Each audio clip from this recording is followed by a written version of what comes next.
বাড়িওয়ালা নাই রে বাড়ি, নাই রে দুনিয়াতে। আরে ও মুসাফির বান্ধ গাঠুরে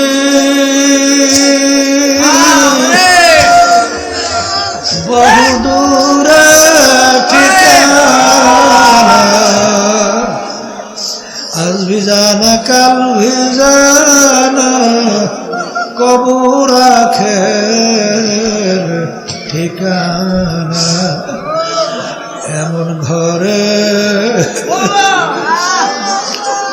যাইতে হবে যে ঘর নাই বাতি, এমন ঘরে থাকতে হবে যেই ঘরে নাই সাথী। আমার তো মনে হয় আমি ঘরের এক দরজা থেকে ঢুকলাম, অন্য দরওয়াজা থেকে বের হয়ে আসলাম, ঢুকলাম বের হইলাম, ঢুকলাম বের হইলাম। এরকম তো আমার দুনিয়ার জিন্দেগি মনে হয়। এ বড় লোক আমার বাবারা, ক্ষমতা সম্পন্ন বাবারা, আজকে ধরাকে যারা সরা জ্ঞান মনে করেন না, একটু চক্ষু বন্ধ করে মোরাকাবা করো, পিছনে তাকাও, তাকাইলে দেখবা মনে হয় সব কালকের ঘটনা। কোথার থেকে রাত্র গেল, দিন গেল, কোথায় থেকে সপ্তাহ গেল, মাস গেল, বছর গেল, কোথা থেকে যুগ গেল রে গেল। এখন আয়নার সামনে চেহারার দিকে তাকাই, দেখি কাঁচা দাড়িগুলা পাইখা গেল, দাঁতগুলা পইরা গেল। এখন দাদা দাদি দাদা হয়ে গেলাম, নানা হয়ে গেল, শ্বশুর হয়ে গেলাম, শাশুড়ি হয়ে গেল। কোন জায়গা থেকে রাত্র দিন গেল, এখন বুড়া মেয়া কয়ে ডাক দেয়। এরপরে ওই দিন রাত্রির জন্য অপেক্ষায় থাকো, যেদিন তোমার আমার বাড়ির পাশের মসজিদের মাইকে ঘোষণা হইতে থাকবে, বাড়িওয়ালা নাই রে বাড়ি, নাই রে দুনিয়াতে। আরে ও মুসাফির বান্ধ গাঠুরে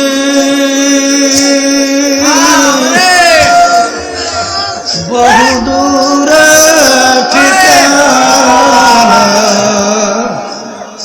আজ ভিজানা কাল ভিজানা কবর আখের ঠিকানা। এমন ঘরে যাইতে হবে যে ঘর নাই বাতি, এমন ঘরে থাকতে হবে যেই ঘরে নাই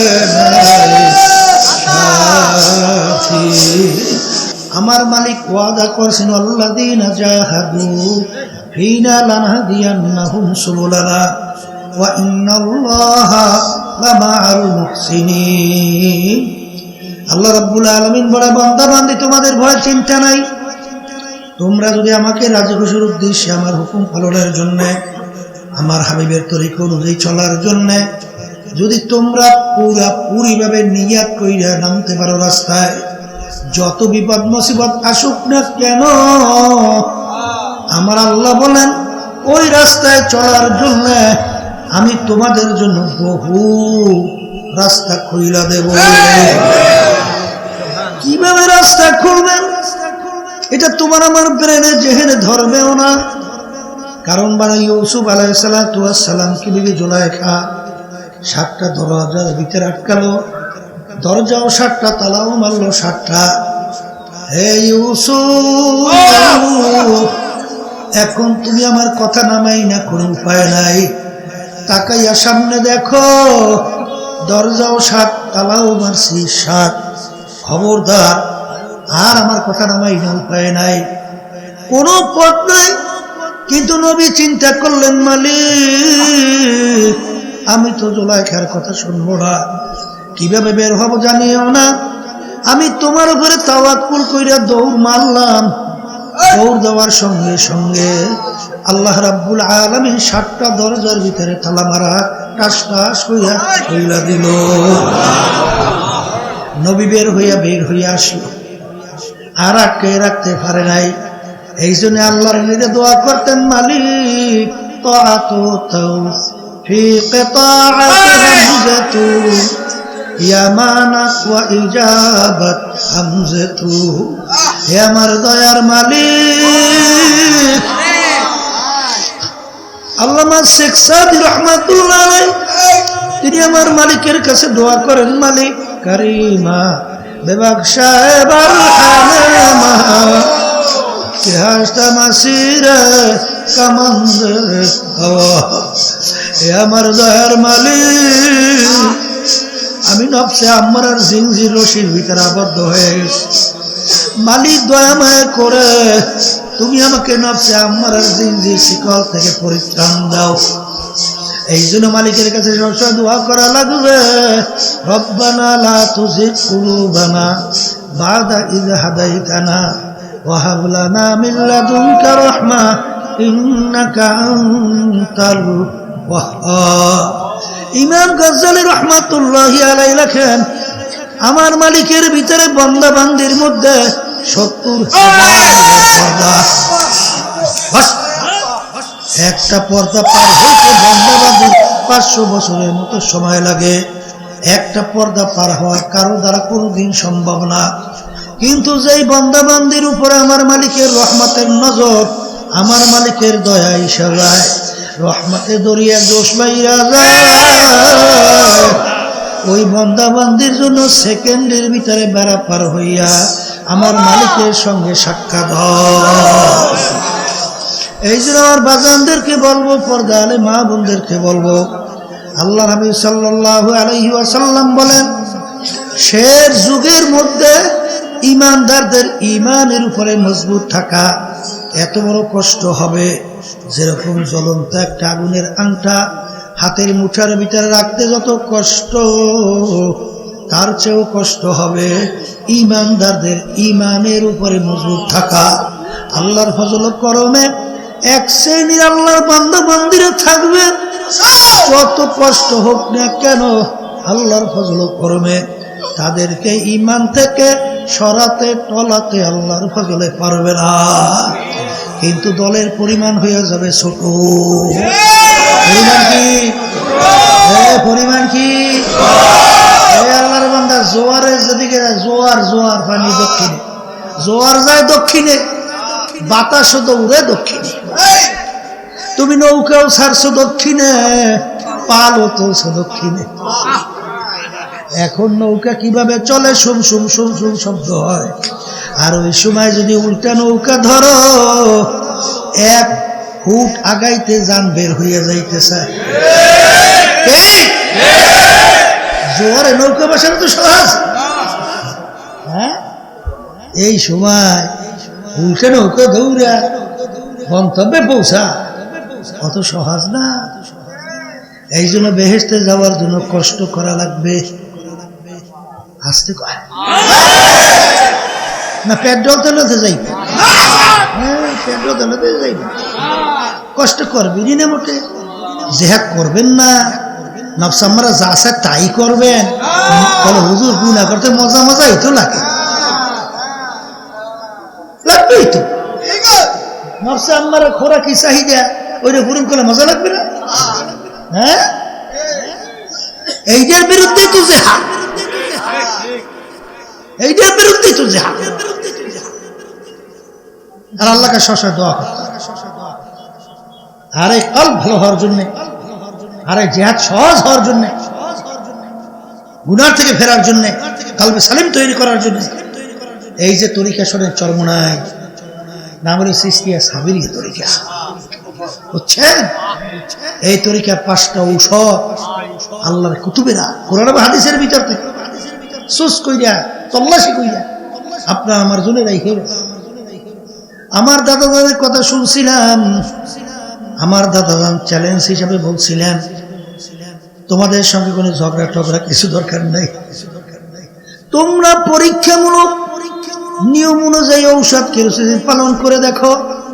আল্লাহর ফজল ও করম, আল্লাহর রহমতের উপরে ভরসা করে বলতে পারি,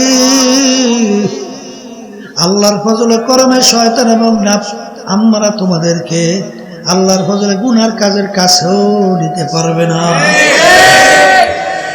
যদি কোনো পরিবর্তন না আসে আমাদেরকে গালি দিও, কিন্তু ইতিহাস পড়লে দেখবেন আজ পর্যন্ত আল্লাহর কুতুবদেরকে কেউ গালি দিতে পারে না।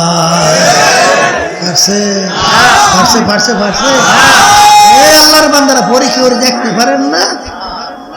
যারা সঠিক তরিকার সঙ্গে জড়াইয়া এই তরিকার নিয়ম অনুযায়ী ঔষধ পালন করে, তাদের আমল আখলাকের দিকে তাকাই দেখেন না? দেখেন দেখেন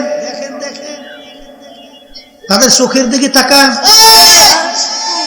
দেখবেন গুনার কথা মনে করি রে চোখে টল টল টল টল পানি বাইয়া বাইয়ে পড়তে আছে।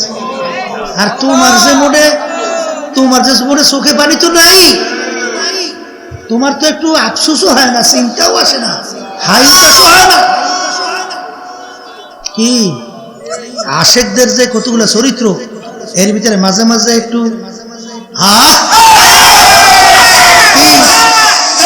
এরকম কি একটা আফসোসের ডাক বাইরে না? কেন বাইরে? কেন চিন্তা করলেই তো তার সামনে এই ধরনের অবস্থানটা তৈরি হয়। এই জন্য আমার আব্বাজান রহমাতুল্লাহ আলাইহি বলতেন, যেই মামলার তদবির নাই সেই মামলারও কিন্তু খালাস নাই। এ কবরের যাত্রীরা, কে কোন সময় রওনা করব তোমারও জানা নাই, আমারও কিন্তু জানা নাই। আর একবার যদি কেউ কবরে ঠগ আর দ্বিতীয়বার দুনিয়াতে এসে আপিল করিয়া জিতবার কিন্তু আর আশা না।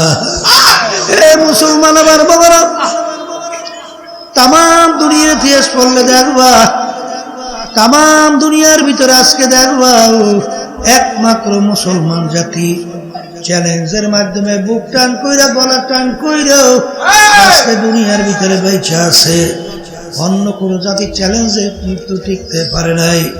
আজকে মুসলমানের ঘরে জন্মগ্রহণ কইরা খোদা না কাজটা যদি কিয়ামতের ময়দান জাহান্নামের শিকল হাতে পায়,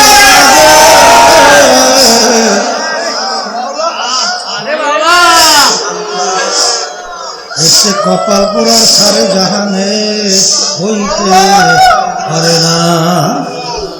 এ কবরের যাত্রীরা, মরণ তো লাগবি না, মইরা কেউ থাকতে পারে নাই, পারবে না। আর ইচ্ছা কইরা কেউ আমরা দুনিয়াতে আসি নাই, ইচ্ছা করে কেউ থাকতেও পারবো না। আর সে আমার মালিকের ইচ্ছা, আসিও মালিকের ইচ্ছায়, রওনাও কিন্তু করা লাগবে মালিকের ইচ্ছায়। মাঝখানের জিন্দিগিটা চালাবা কার ইচ্ছায়? হ্যাঁ, আল্লাহর ইচ্ছায় যদি চালাইতে চাও, এখন মালিকের কাছে দোয়া করা লাগবে না, চেষ্টা করা লাগবে না?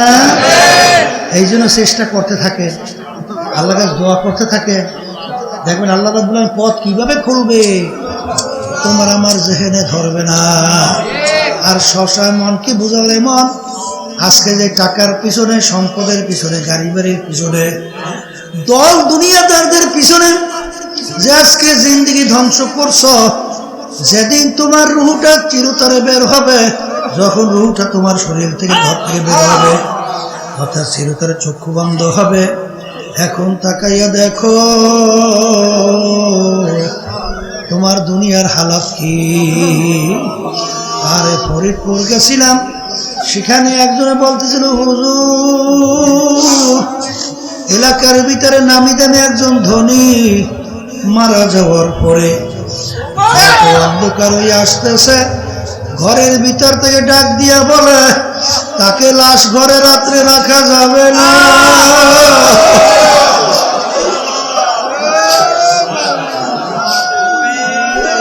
ছোট ছোট বাচ্চারা লাশ দেখলে ভয় পাইবে, রাত্রে ঘরে লাশ রাখা যাবে না।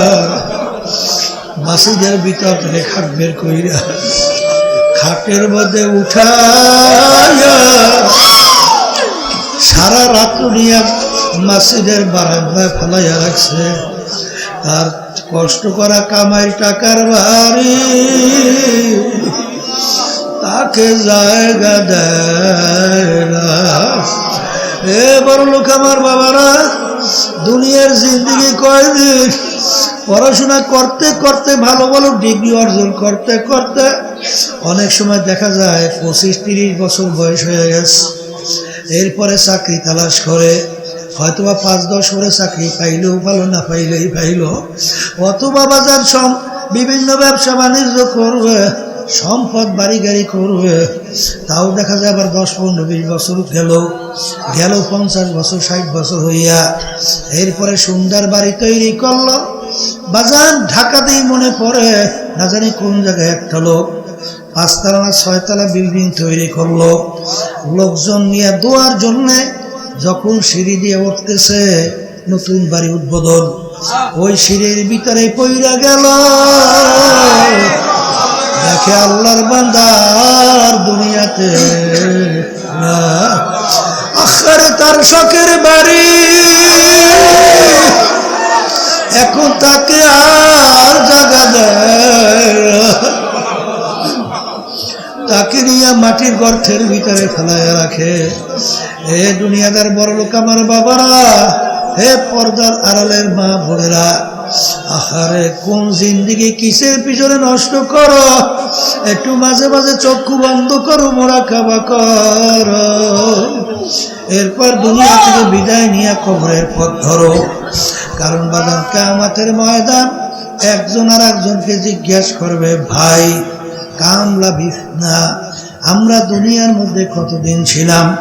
একজনে বলবে লাবিসনা ইয়াওমান আও বা'দা ইয়াওম, একদিন অথবা একদিনে কিছু অংশ মনে হয়েছিলাম। আর একজন বলবে না না ফাসআলিল আদি, যারা হিসাব রাখছে তারাই বলতে পারবে আমরা দুনিয়ার ভিতরে কতদিন ছিলাম। আমার তো মনে হয় আমি ঘরের এক দরজা থেকে ঢুকলাম, অন্য দরওয়াজা থেকে বের হয়ে আসলাম, ঢুকলাম বের হইলাম, ঢুকলাম বের হইলাম, এরকম তো আমার দুনিয়ার জিন্দিগি মনে হয়। এ বড় লোক আমার বাবারা, ক্ষমতা সম্পন্ন বাবারা, আজকে ধরাকে যারা সরা জ্ঞান মনে করেন না, একটু চক্ষু বন্ধ করে মুরাকাবা করো, পিছনে তাকাও, তাকাইলে দেখবা মনে হয় সব কালকের ঘটনা। কোথার থেকে রাত্র গেল, দিন গেল, কোথা থেকে সপ্তাহ গেল, মাস গেল, বছর গেল, কোথা থেকে যুগ গেল রে গেল। এখন আয়নার সামনে চেহারার দিকে তাকাই, দেখি কাঁচা দাড়িগুলা পাইতে গেল, দাঁতগুলা পইরা গেল। এখন দাদা দাদি, দাদা হয়ে গেলাম, নানা হয়ে গেল, শ্বশুর হয়ে গেলাম, শাশুড়ি হয়ে গেল, কোন জায়গা থেকে রাত্র দিন গেল। এখন বুড়া মেয়া কয়ে ডাক দেয়। এরপরে ওই দিন রাত্রির জন্য অপেক্ষায় থাকো, যেদিন তোমার আমার বাড়ির পাশের মসজিদের মাইকে ঘোষণা হইতে থাকবে, বাড়িওয়ালা নাই রে বাড়ি, নাই রে দুনিয়াতে, আরে ও মুসাফির বন্ধ গাঠুরে,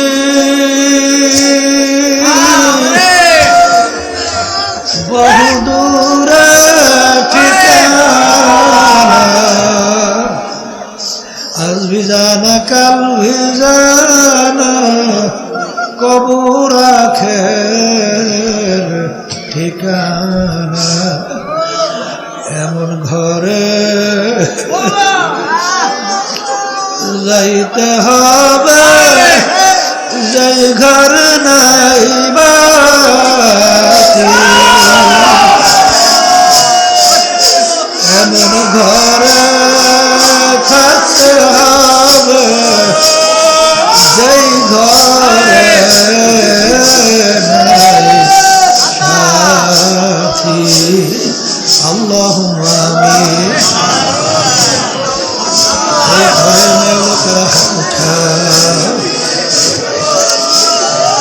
কথা মনে করো, দুই চোখের পানি ফালা, আমার মালিকের দরবারে কান্দ আর নাচ। যদি কান্না না আসে মনকে বুঝাও রে মন, একদিনে ঘরের দরজা দিয়ে নতুন বউ হয়ে উঠছিল রে মন। কত মেয়ে লোকে শরবত খাওয়াইল, কত মেয়ে লোকে বাতাস করলো, আবার এমন একটা দিন আসবে এই ঘরের দরজা দিয়ে মরা লাশ হইয়া দেবে, ছেলে কানবে মামা করে,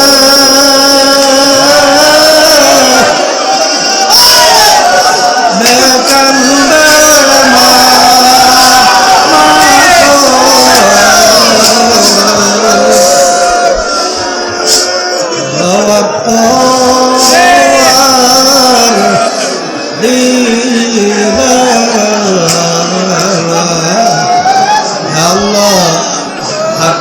মাঠের দিকে তাকাইয়া দেখে আপনার বান্দারা কিভাবে আমাদের ছেলে আমার কেউ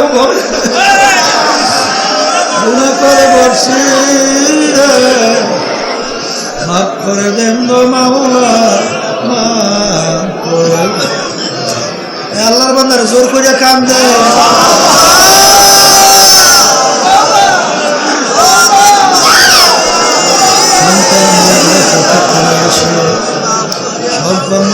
চোখের ভিতরে পানি আসে, জাহান্নামের আগুন জ্বলছে, জাহান্নামের আগুন চোখের পানি ছাড়া ঠান্ডা হবে না। আল্লাহ যাদের ছেলে মাহফিল হইল, সেই টাকার সাহায্য করলো, আমরা যারা মাহফিলে উপস্থিত হয়ে গেলাম, আমাদের সবার উপরে খাস মেহেরবানি নাযিল করেন আল্লাহ। আল্লাহ আমাদের আম্মা আব্বা আত্মীয় স্বজনরা কবরে শুয়ে রয়েছে, আমাদের যত মুজাহিদ ভাইরা মা বোনেরা দিনদারেরা, আল্লাহ আমাদের অনেক মুজাহিদ ভাইরা দায়িত্বশীল ইন্তেকাল করছে, আমাদের ইমানের এই ভাই ওই চালান্দার ভাই সহ আমাদের জয়নাল সাহেব সহ অনেকেই দায়িত্বশীল হল। আল্লাহ ইন্তেকাল করে কবরকে বেহেশতের বাগান বানায়া দিয়া মালিক হককে আমাদের কাছে হক হিসেবে প্রকাশ করে দেন, বাতিলকে বাতিল হিসেবে প্রকাশ করে দেন, আমাদের সবাইকে হকের পথে থাকার তৌফিক দান করে। সুবহানা রাব্বিকা রাব্বিল ইজ্জাতি আম্মা ইয়াসিফুন ওয়া সালামুন আলাল মুরসালিন ওয়ালহামদুলিল্লাহি রাব্বিল আলামিন।